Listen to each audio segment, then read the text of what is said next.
Hello YouTube. The races and cultures of Tamriel are all highly unique and each have their own views of the world, their own customs, their own religion and mythology.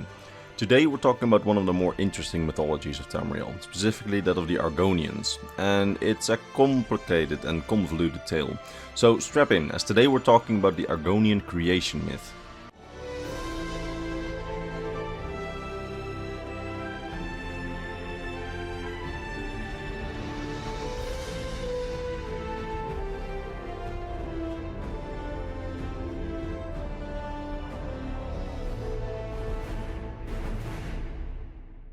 So, the Argonian creation myth. It's one of the lesser known and underappreciated creation myths in Tamriel. Many of you probably didn't even know that they had one documented in the lore.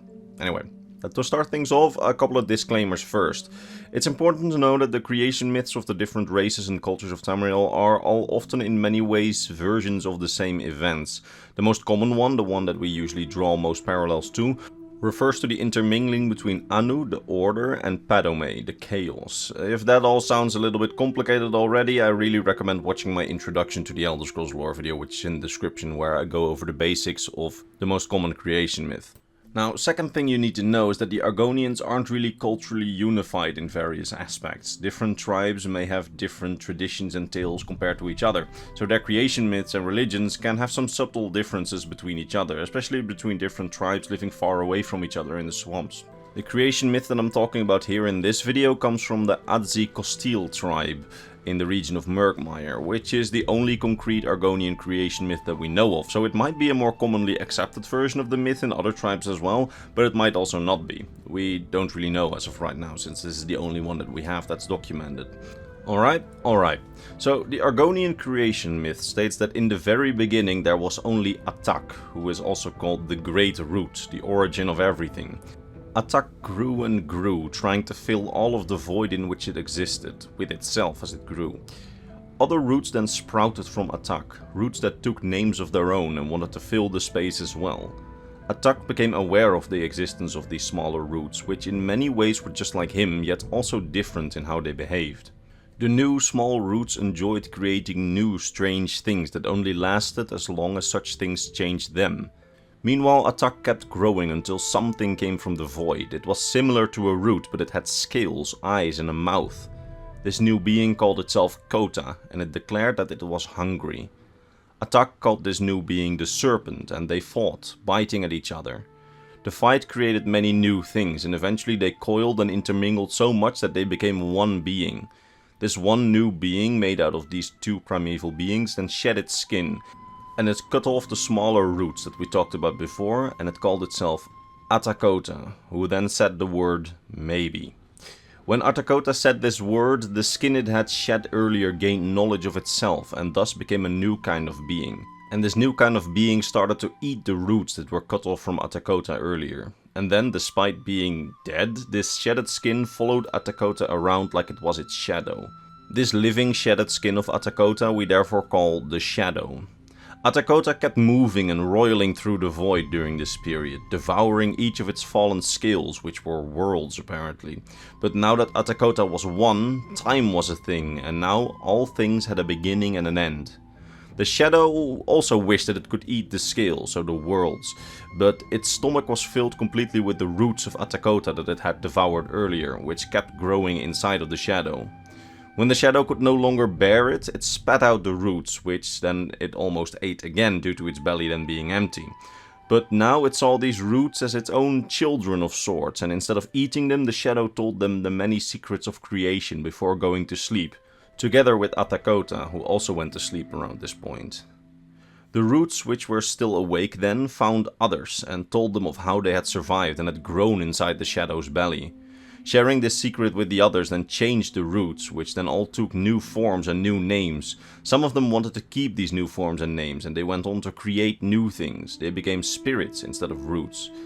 Spirits with the drive to create, but the Shadow, who stood for change, was part of their essence due to the secrets that had been shared, and all that they created was therefore temporary.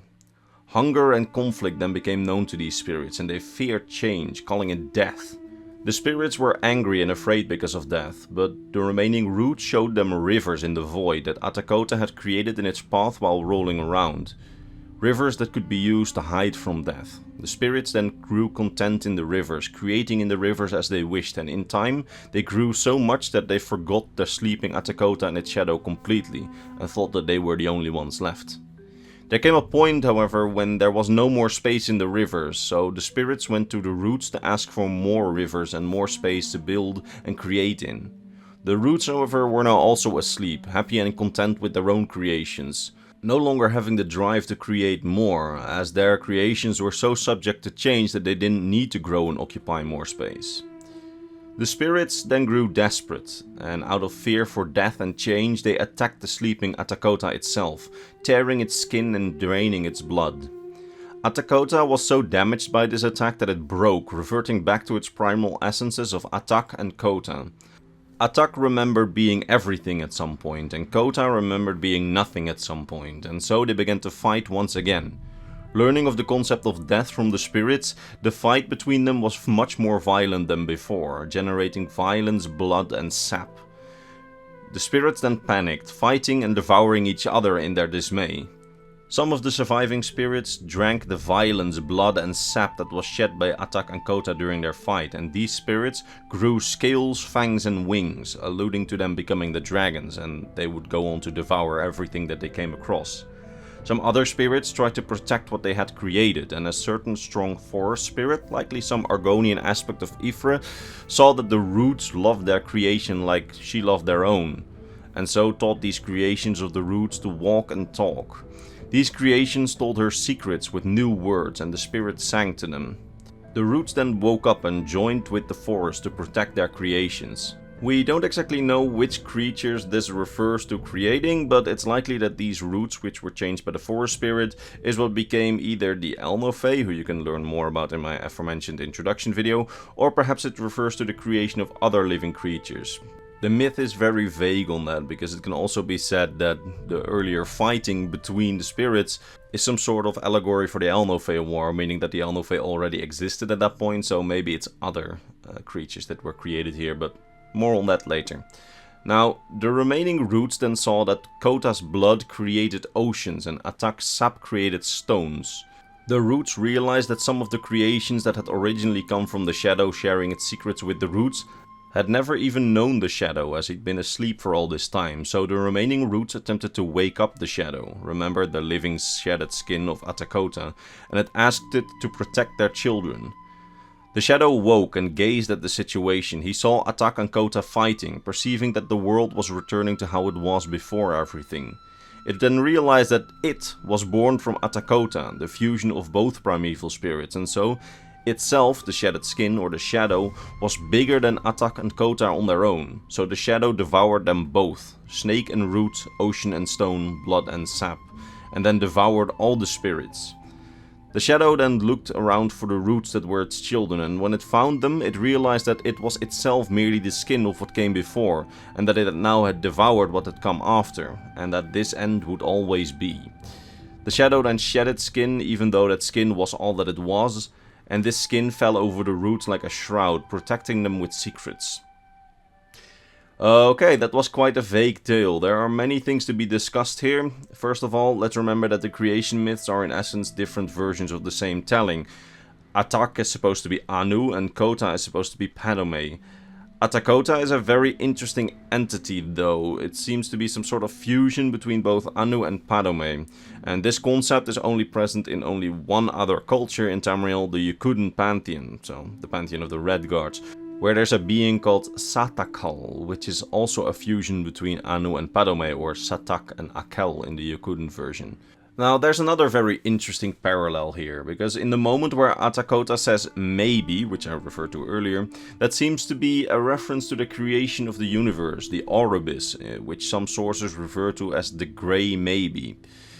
The creation of this universe also gave birth to the Shadow in this story. Now, the Shadow ate the roots created by Atak and Kota, and the Shadow is most likely a version of Sithis, who is held in great reverence by the Argonians. And it also fits the Shadow, who is not a destroyer only, but also a renovator and changer.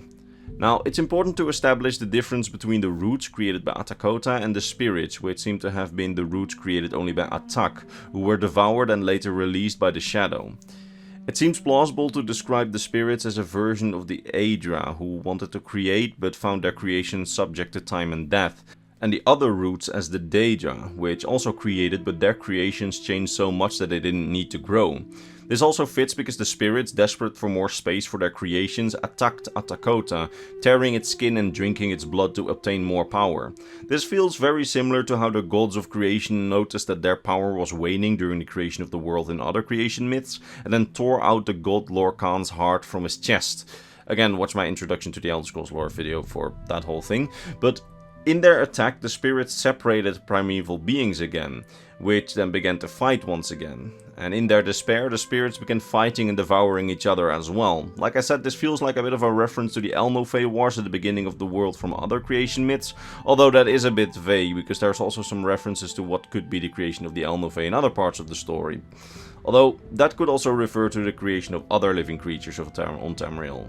Of particular note here is the passage saying that some of the spirits drank the violence, blood and sap from Atak and Kota and grew wings, fangs and scales, which is of course a reference to the dragons. It's really intriguing to see the dragons being referenced in the creation myths of other cultures, because as far as I'm aware, we haven't really seen that so far in many creation myths. Now, there's also a reference to some kind of forest spirit, which would be Ifre, a very important deity to the Bosmer and some other cultures. Kind of random one to fit in, to be honest, but Ifre is also portrayed as a female spirit for some reason in this story, so perhaps it's a completely different being, but a lot of people in the community seem to think that it refers to Ifre. The story ends with the roots asking the shadow for help, and the shadow then eats Atak and Kota, some spirits, and it eats the world. But it then sheds its skin to become a new protected world for the roots. This draws once more a parallel with the Yokuden creation myth, where Satakal is being called the World Skin by the Yokudans and Redguards. But it gets even more interesting when you remember that Atak and Kota are supposed to be Anu and Padome, the spirits meant to be the Aedra, and the world meant to be, well, the world. So it seems that the Argonians apparently also believe in some sort of Kelpic cycle, with a new world coming after the other, with one version of the world being devoured by, in this case, the Shadow, and then there will be a next world protected by that skin. Which is also something several other different cultures tend to believe, although in different formats. It particularly fits the Argonians though, since there are people that see death and change in a very different light compared to other peoples. So it's worth mentioning. Now, one might be wondering where the Hist are in all this, and the Argonians themselves.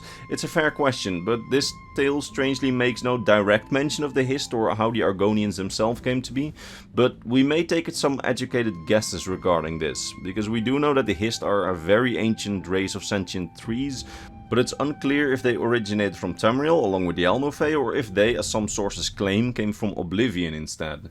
What is known is that during the Elnofey Wars during the Dawn era, which takes place after this whole creation story, that Elnofey War destroyed much of the Hist's domain in Nirn, which is one of the reasons for them to be somewhat confined within Blackmarsh nowadays, according to legend. But that does mean that the Hist also came to being somewhere directly after this story. Following this, the Hist supposedly created the Argonians by evolving ancient marsh lizards and granting them souls, changing them to be their agents and protectors in the world, their children who could protect them from others. Now, comparing this to the tale that we've discussed here, it seems plausible to consider that the Hist either are the roots or having been created by the roots, which took the Shadow as its protector at the end of the story. This seems to fit a bit with the Hist, as they see Sithis as their own creator, and it also falls in line with the reverence that the Argonians themselves hold towards Sithis, so that's quite interesting, but to be honest it's a bit of speculation, as it's very unclear who these roots at the very end of the story refers to. But considering the Hist created the Argonians and the Argonians worship these trees, it's very likely that these creatures, which basically inherit the world at the end of this story, are supposed to be the Hist. But that's some speculation. Now, what I personally really like about this creation myth is that it's a return of sorts to some of the really weird parts of the Elder Scrolls lore, which is drenched in allegories and vagueness, which isn't my expertise. But considering this creation myth was, as far as I know, uncovered on YouTube, and I had some help from my friend Mr. Nerddragon, who is far more knowledgeable on this kind of stuff than I am, it felt worth telling you all about it. And if it didn't interest you, oh well, there will be another lore video probably next week, which will be a bit simpler. Anyway, I do hope that you enjoyed this video, and if you did, be sure to subscribe to the channel and return for the next Elder Scrolls lore video, probably next weekend and on a much more easy to follow topic, although not less interesting because I know what it's going to be and I think it's very interesting.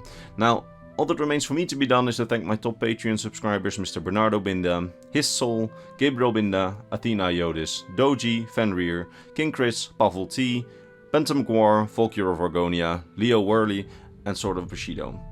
They and all the others on screen keep this channel alive, and for that I'm eternally grateful. That said, I will see all of you in the next Elder Scrolls lore video. Bye bye.